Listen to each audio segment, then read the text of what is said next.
Myra had just given birth to our daughter when our 8-year-old son, Finn, arrived at the hospital. His usual energy was absent, his movements were quiet, deliberate. He slipped into the room like a shadow and gently closed the curtain behind him. "Dad," he whispered, eyes wide with urgency, "get under the bed." "Now." "What?" I asked, startled. "Please," he said, tugging my sleeve. "Now. Trust me." There was something in his voice that froze me. Not fear, certainty. I set down the bouquet and coffee and followed him without another word.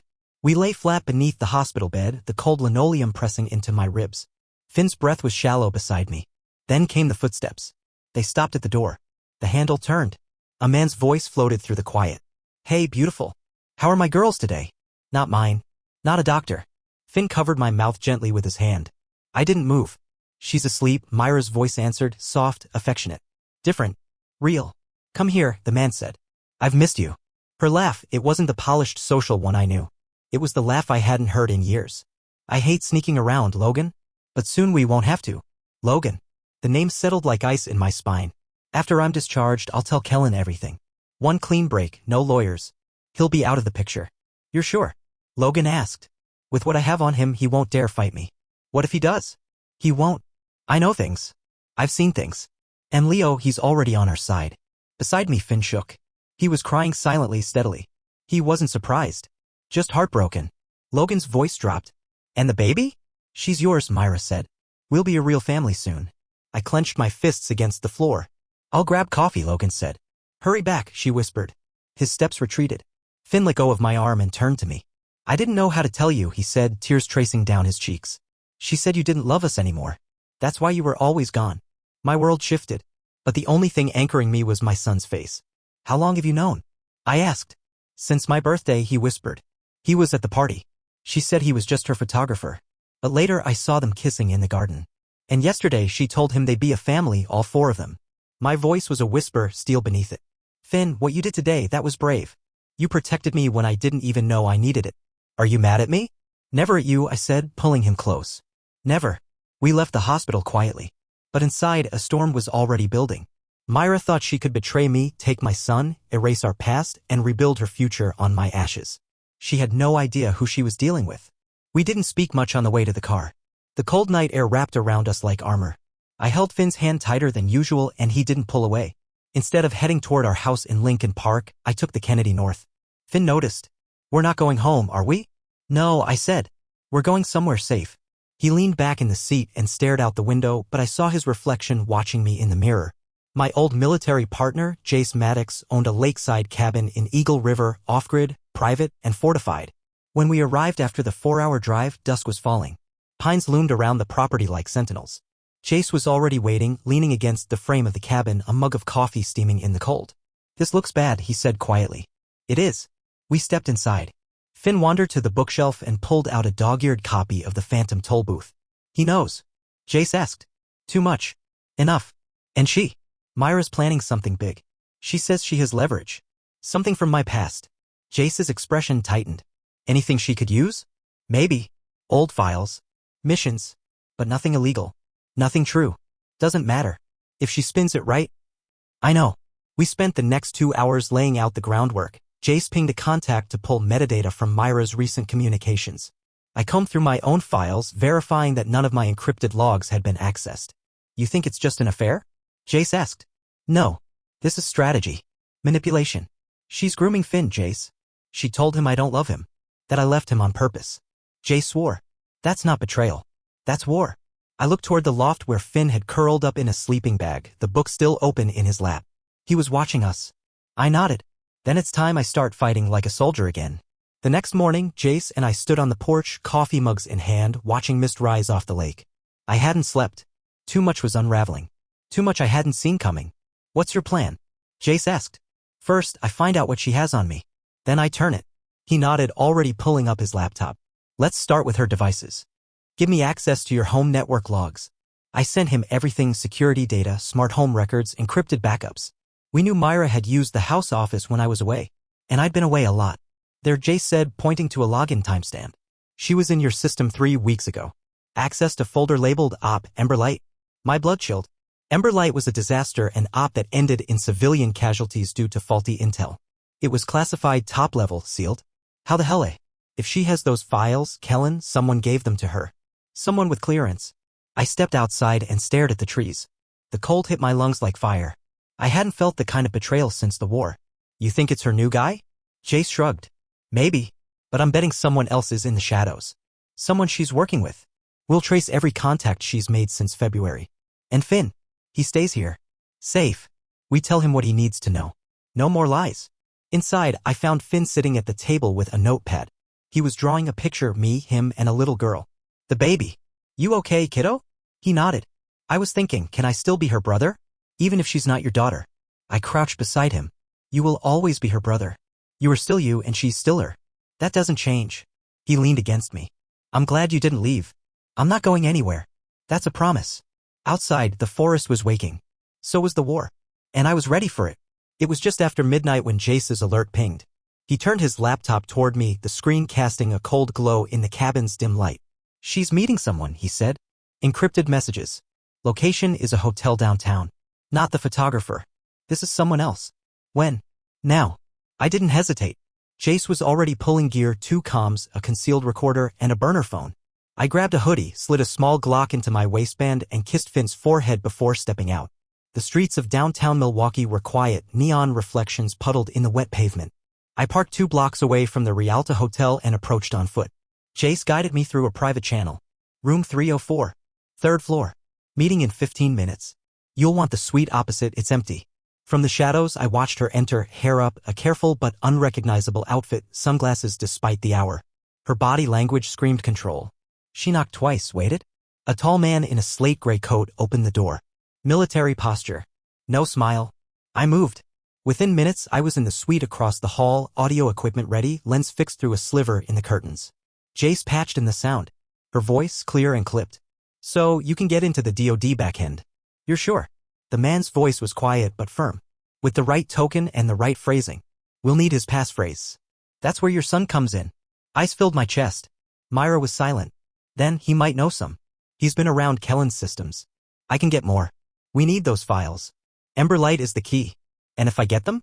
You walk away with full custody, 10 million from insurance leverage, and your record wiped. He becomes the ghost. I hit record. This wasn't just betrayal anymore. It was sedition. The meeting ended 10 minutes later. Myra left first. She didn't see me in the shadows. But I saw her.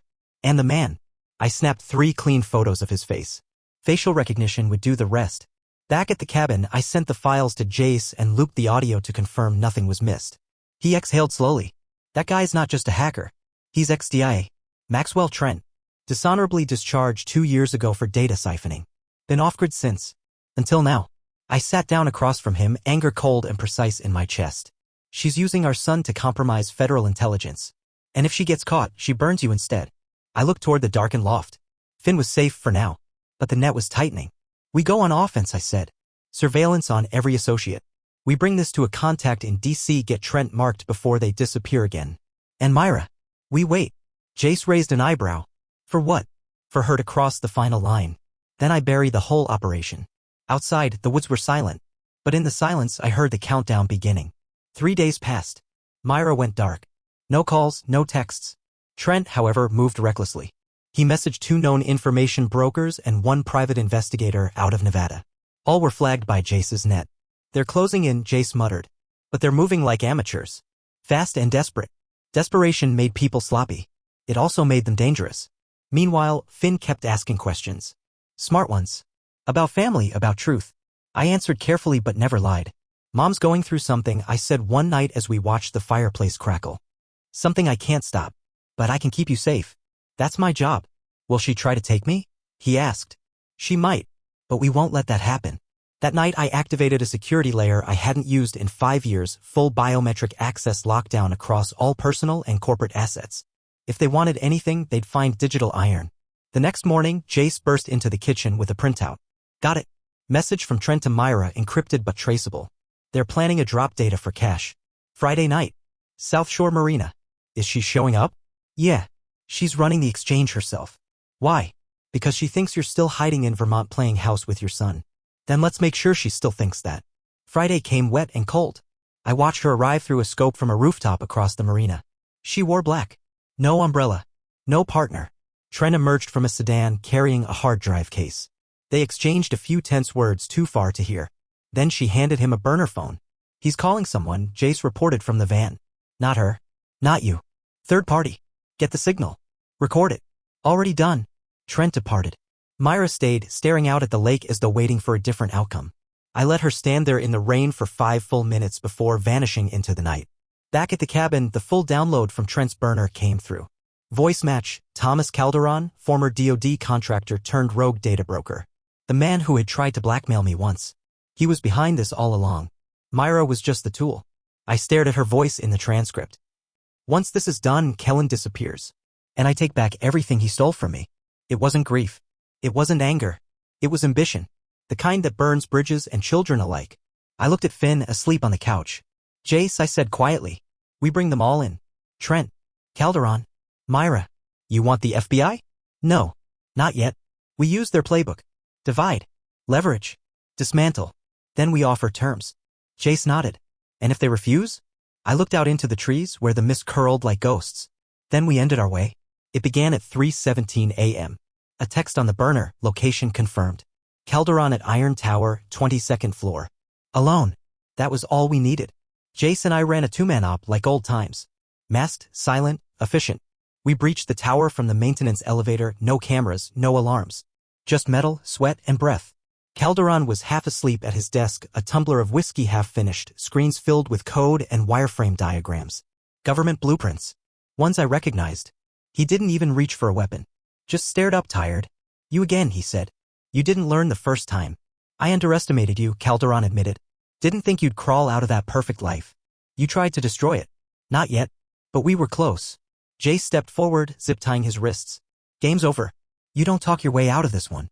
We copied every file, every server route. We left nothing behind. And we left him sitting in a chair facing the window, watching the sunrise that he wouldn't enjoy. The next morning we hit Trent's safe house in Kenosha. Easier job. Less resistance. He folded the moment he saw me. I was paid, he stammered. It wasn't personal. You tried to use my son. That's personal. He gave up everything, passwords, account names, server logs. The full trail. By the time we returned to the cabin, Jace was grinning. You were right, he said. They were sloppy. I pulled all of Calderon's finances. He was being funded by a dummy LLC tied to, guess who? Myra. Not directly. Her sister. Betrayal. Money laundering through a cosmetic startup in Miami. I didn't speak. Just stared at the fire as it burned down. You gonna bring her in too? I shook my head slowly. No. We'll start with Myra. Let her see what she almost cost herself. That night I arranged the meeting. One-on-one. No threats. Just a quiet bar where we'd once had our anniversary dinner. Back when things were real. She came dressed carefully, neutral tones, small heels. A look meant to disarm. But her eyes were wary. You're not who I married, she said quietly. Neither are you. I slid the flash drive across the table. Everything Calderon had. Everything Trent tried to sell. Every lie. Every betrayal. She didn't touch it. But her hand trembled slightly. Why give this to me? Because I need you to understand something. You crossed a line. You don't get to pretend that didn't happen. But I won't let you fall over the edge. Myra's voice cracked. You think I deserve mercy? No. But Finn deserves a mother who's not a fugitive.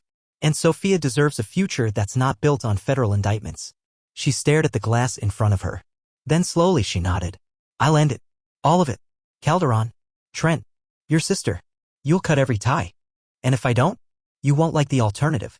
That was the closest I came to a threat. And the furthest I'd go for Finn's sake. For 48 hours everything went quiet. That wasn't peace. That was prelude. We waited. We watched. Trent went dark. Calderon disappeared from all signals, but our final backdoor into his server kept pinging one thing. A burner message sent to Betrayal, Myra's sister. A single line, contingency activated. Jay slammed his laptop shut. Time's up. I looked at Finn, reading quietly on the rug. He didn't know it, but we were one play away from either salvation or fallout. That night, Myra showed up at the cabin. No call. No warning. She looked exhausted. No makeup. No games. Just a mother standing in front of the man she once tried to dismantle. It's done, she said. I cut Betrayal off. Trent's money flow is frozen. Calderon's backup files destroyed. And Finn. She looked over my shoulder, saw our son curled on the couch. That's why I came, she said. I don't want to fight anymore. Not for custody. Not for revenge. Just to be a mother. A real one. I nodded slowly. Then we start with truth. No more secrets.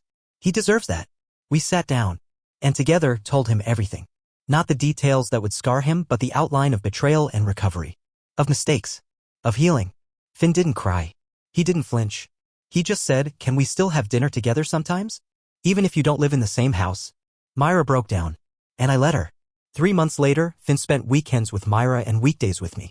The house fell quiet without him, but lighter. Sentinel Security doubled its contracts after our quiet purge. Calderon was arrested on tax fraud. Trent disappeared into witness protection offered by someone else, not me. Brielle left the country. And Myra? She kept her word. Therapy. Parenting classes. Court-approved visitation. Nothing flashy. Just consistent effort. She was no longer my wife. But she was learning to be something better, Finn's mother. That Sunday, I stood in the crowd at his baseball game. Myra beside me. Sophia in her arms. Jace a few rows back, watching like a quiet sentinel. Finn stepped up to bat. Swung. A clean hit. He ran, legs pumping with purpose, eyes on the goal. And for the first time in a year, I didn't watch the field for threats. I watched my son chase joy. And caught myself smiling. War was over. For now.